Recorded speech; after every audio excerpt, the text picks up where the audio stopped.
Chapter 36. House of the HARIMTU. Ishtar was goddess and patroness of taverns and prostitutes. We would therefore expect the two to come together. The alehouse harlot.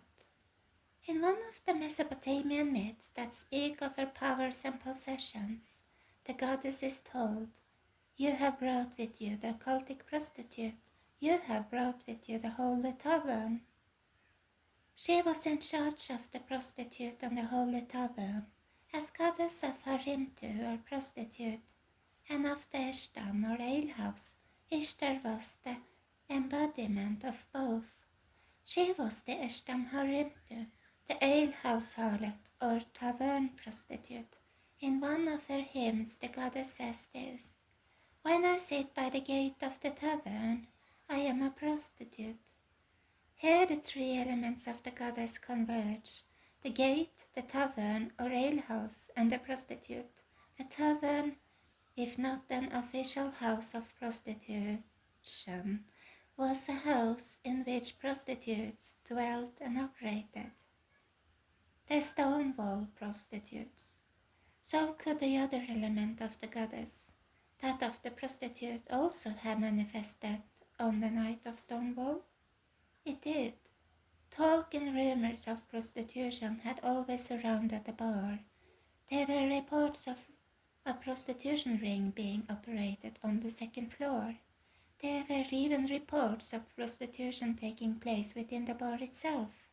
But beyond that was Stonewall's other and more visible link to prostitution. The tavern had become a center, a haven and gathering place for the male prostitutes, sex workers, and street hustlers of lower Manhattan. The prostitution over which Ishtar presided in ancient times was not confined to female sex workers. The functions of the Asinnu, Ishtar's feminized male, undoubtedly overlapped into the realm and functions of prostitution. A Sumerian inscription describing the goddess's festival says this, tightening their hair grips for her, male prostitutes parade before her, holy Inanna Ishtar. Their locks of hair at the back are adorned for her with colored rags. The HARIMTU revolution. Not only were male prostitutes a central part of the Stonewall Inn, but they actually led the uprising.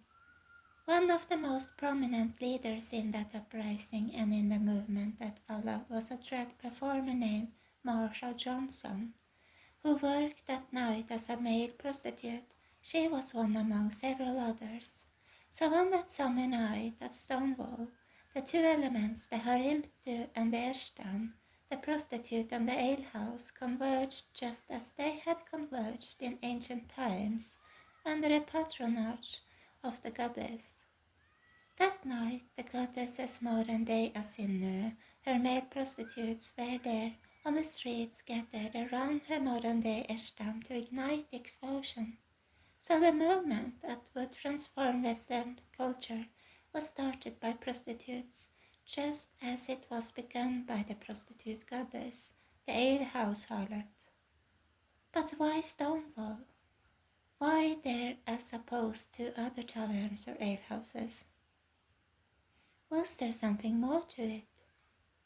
Is it possible that the answer lies in ancient tablets that pinpointed Stonewall as the place in which it had to happen?